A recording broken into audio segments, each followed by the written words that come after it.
Dahil sa namataang tugboat ng China sa paligid ng BRP Sierra Madre na pinangangambahang baka hilahin nito ang nakasadsad na barko ng Pilipinas, ay kaagad na pinawi ng Philippine Navy ang mga pangamba at sinabing hindi umano kayang hilahin ng tugboat ng China ang barko dahil mahigpit umano itong nakaangkla sa mga koralis sa Ayungin Shoal. Alamin na buong detalye mamaya. Habang tinanggal naman ng Philippine Coast Guard ang isang miyembro ng PCG Auxiliary matapos mapag-alamang nagpapanggap umano ito bilang isang Pilipino kahit na ito ay isang Chinese national. Kaya't para malaman ang buong detalye ay tumutok at makinig na mabuti. Sa isang press briefing, pinawi ng Armed Forces of the Philippines ang pagkabahala sa pagkakaroon ng isang Chinese PLA Navy tugboat na namataan 5 nautical miles sa hilaga ng BRP Sierra Madre sa karagatan na nakapaligid sa Ayungin Shoal na sinasabing posibleng hatakin umano nito ang BRP Sierra Madre para mapalitan ang nakaground na barko para abandonahin ang shoal. Sinabi ni Rear Admiral Roy Vincent Trinidad, tagapagsalita ng Philippine Navy para sa West Philippine Sea, na hindi umano ito dahilan para maalarma, ngunit hindi rin ito dahilan para hindi tayo maging handa para sa kanila. Sinabi din niyang hindi umano kayang hilahin ng isang tugboat para ma-pull out ang BRP Sierra Madre dahil ang BRP Sierra Madre anya ay matatag na nakaangkla sa mga korales. Baka hatakin na or tanggalin ng mga Chinese ship BRP Sierra Madre. So hindi po nila yung basta-basta magagawa, especially na may mga hindi tropa. Hindi basta-basta magawa yan sapagkat firmly anchored yung BRP Sierra Madre. A tugboat is it is strongly anchored on torals. Yes, kung matibay siya doon, it will take more than a tugboat to pull out Sierra Madre. So it is our assessment that that tugboat is for their own use in the event that the ships that are now inside Ayungin Shoal would run aground.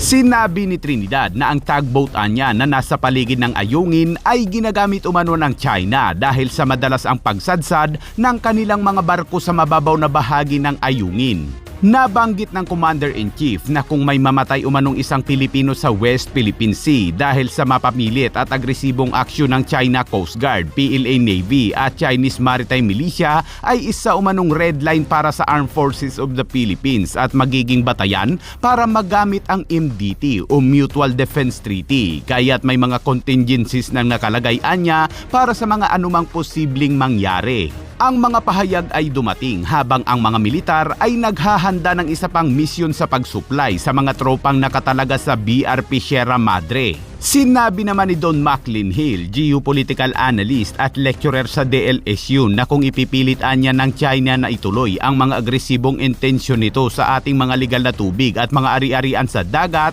ay hindi umano malayong magkaroon ng malinaw na mga kahihinatnan. Ang Pilipinas anya at mga kaalyado nito sa kasunduan ay malamang na nakagawa na ng mga plano batay sa mga posibleng senaryo sa West Philippine Sea alinsunod sa Mutual Defense Treaty ng Pilipinas at Amerika. Ayon naman kay Defense Secretary Gilberto Teodoro ay wala pa naman umanong banta sa pagkakataong ito laban sa mga tropa ng Pilipinas sa BRP Sierra Madre sa Ayungin Shoal sa kabila ng kakaibang presensya ng mga barko ng China sa paligid. Ngunit sinabi rin ito na lagi umano silang nakaalerto dahil hindi umano natin alam kung ano ang iniisip ng mga Chino. At this time, wala po kami nakikita. But of course, laging listo. Hindi mo alam kung ano ang nasa isip nung mga yan. We have monitored increased presence. Hindi lang naman sa Ayungin. Samantala, sinibak na ng Philippine Coast Guard si Auxiliary Rear Admiral Joseph C. mula sa Philippine Coast Guard Auxiliary Executive Squadron kasunod na mga ulat ng misrepresentation ng kanyang citizenship. Si C ay voluntaryong sumali sa PCGA Executive Squadron noong 2018 panahon ng Administrasyong Duterte at dati nang naklear batay sa ipinakitang patunay ng pagkamamamayang Pilipino umano nito at ang kanyang katayuan bilang pinuno ng isang kagalang-galang na organisasyon. Binigyang diin naman ni Captain Lay Janedy, Deputy Chief ng Coast Guard Staff para sa Civil Relations Service, na hindi na otorisado si C na magpakita ng sarili bilang miyembro ng PCG Auxiliary, magsuot ng uniforme ng PCG o gumamit ng auxiliary rank. Ayon naman kay Senadora Risa Hontiveros, si C ay katulad din umano ni Alice Go na nagkukunwaring isang Pilipino na may hawak na mga pekeng dokumento na kunwari patunay na isa umano siyang Pilipino. Kumpirmado yan. Hindi haka-haka. Hindi madadaya ng AI.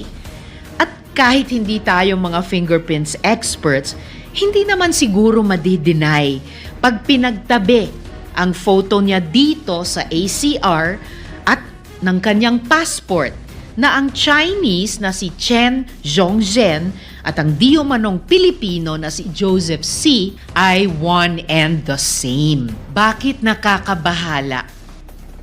Dahil ang organisasyong ito ay may malalim na ugnayan sa Communist Party of China at sa One Belt, One Road initiative nito.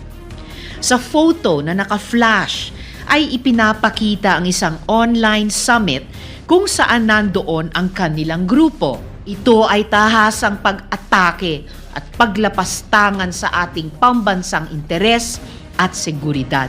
Pinaglalaruan na tayo ni Mr. Joseph C. aka Chen Zhongzhen aka Xi Zhenzong. Dapat may managot.